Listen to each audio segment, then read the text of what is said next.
gadim zamanlarda uly kitapxana ýanyp, ondaky ýekeje golyazma hiç tat bolman saklanyp galýar.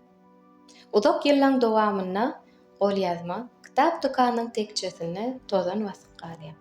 Günlerde bir gün kitap dukanynyň eýesi täzelenip, ol hem kitaplary, kagyzlar aýylsa edip otyrka, köneje golyazmany zynk goýberýär.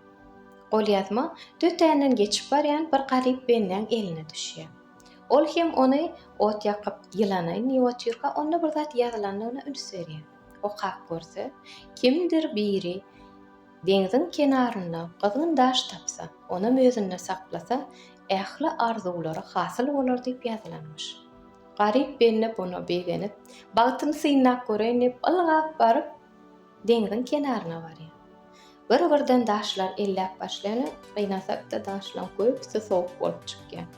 O gynanyp bahar edip ol daşlary deňziň tolkynuna zynp başlaýar. Şeýdi günler, aýlar, ýyllar geçip gitýär. Günlerde bir gün garybyň eli gyzgyn daşa degýär. Ýöne ol öňkü enlik boýunça bu daşy alyp deňziň tolkynuna zynp goýberýär. Bizim durmuşymyz hem şeýle. Edil deňziň kenary ýaly. We günne öz akwalymyz gözleýär. Ýöne köplenç tapan zadymyzyň gadryny bilmän, oň deňinden geçip gitýär.